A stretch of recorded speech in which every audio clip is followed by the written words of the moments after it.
विद्या की देवी सरस्वती, माता पिता गुरु, नवग्रह की चरण वंदना तथा YouTube चैनल के सभी दर्शकों को मेरा हार्दिक नमस्कार तथा मकर संक्रांति की आप सबको बहुत बहुत शुभकामनाएं। मकर संक्रांति का हमारे जीवन पे बहुत ही शुभ असर पड़ता है, खुशियां लेकर के आता है। जानते हैं क्यों? क्योंकि सूर्य उत्तरायण होते हैं। कभी अगर आप देखेंगे अभी तो सूर्य दक्षिण दिशा से निकलते हैं और अब वो उत्तर दिशा से निकलने लग जाते हैं, जबकि प्रकाश की रश्मियां बढ़ने लग जाती हैं। इस बार 14 जनवरी को मकर संक्रांति पड़ रहा है। तुलसीदास जी ने रामचरितमानस में लिखा है, माघ मकर गति जब रवि होई, तीर्थपति आवसव कोई। इसी में कुंभ मेला भी लगता है, तीर्थपति अर्थात प्रयागराज में।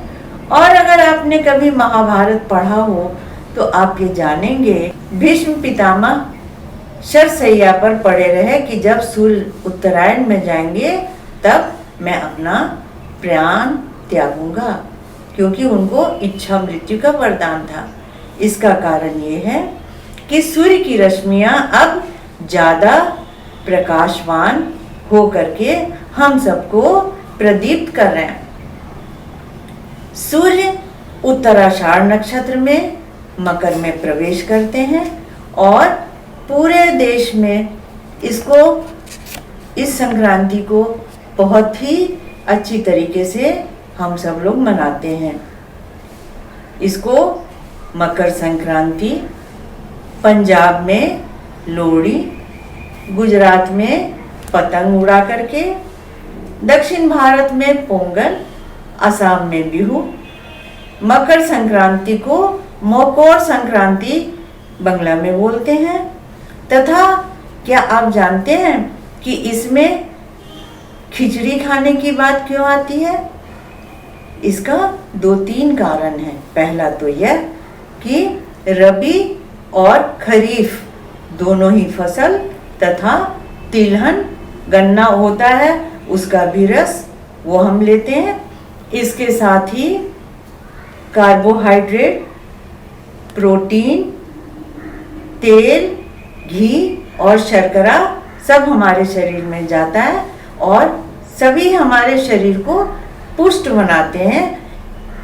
फिर बात आती है संक्रांति की। ये संक्रांति होती क्या है?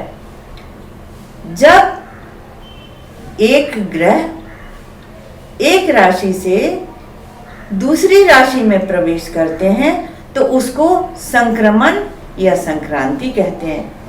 तो सूर्य इस दिन धनु राशि से निकल करके मकर में प्रवेश कर रहे हैं, इसलिए इसका इतना महत्व है।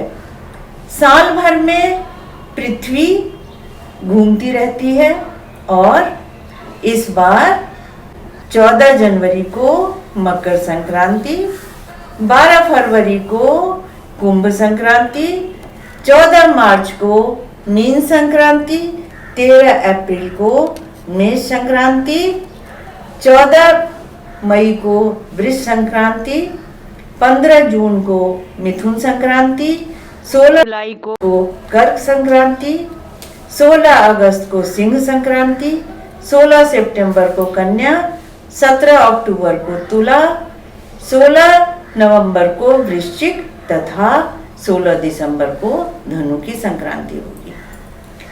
सूर्य अपनी शुभता प्रारंभ कर देते हैं, धीरे धीरे उनका तेज बढ़ता जाता है और मेष की संक्रांति जब आती है तो सूर्य उच्च के हो जाते हैं और आप देखेंगे कि इतनी अधिक गर्मी होने लग जाती है, तब सूर्य का प्रकाश बहुत ही शुभद हो जाता है और इसके कारण हमें गर्मी अच्छी मिलने लग जाती है। फलों का मौसम होता है, आम का मौसम होता है, वो भी पकने लग जाता है। तथा इस समय पर बहुत जगह पर ये रिवाज है कि लू से बचने के लिए रात को चावल में पानी डाल करके छोड़ देते हैं और सुबह में उसका पानी पीने की व्यवस्था बताई गई है, जिसको वस्योड़ा कहते हैं। और वो सब पानी पी करके जो लू से इससे बच जाते हैं। आम का पना भी इस समय पे बनता है। फिर वृष राशि में सूर्य थोड़े से मध्यम हो जाते हैं, क्योंकि सूर्य की जो प्रकाश रश्मियां हैं वो थोड़ी कम होती हैं। कर्क में भी।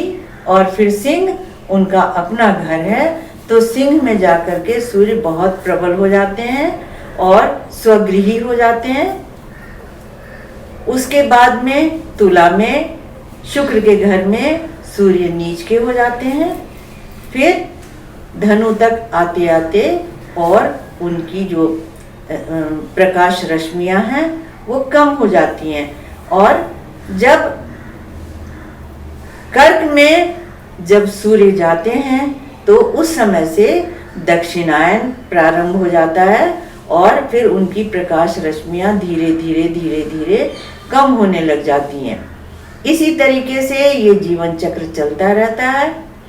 बहुत पहले ये मकर संक्रांति 13 तारीख को पड़ती थी। फिर धीरे धीरे धीरे धीरे पृथ्वी की गति कम होने के कारण कभी 14 जनवरी को, कभी 15 जनवरी को पुण्यकाल होता है। रात के बाद में अगर संक्रांति पड़ती है तो अगले दिन उसका पुण्यकाल होता है, अन्यथा पहले दिन हो जाता है। तो इस मकर संक्रांति से आप प्रकाशित हों, चमकदार रहें, सारी शुभता आए, मन प्रसन्न रहे और यश में, मान में वृद्धि हो, क्योंकि सूर्य यश मान के कारक होते हैं, आत्म कारक होते हैं। आपकी आत्मा का बल नित्य बढ़ता रहे, यही मेरी शुभकामना है। नमस्कार।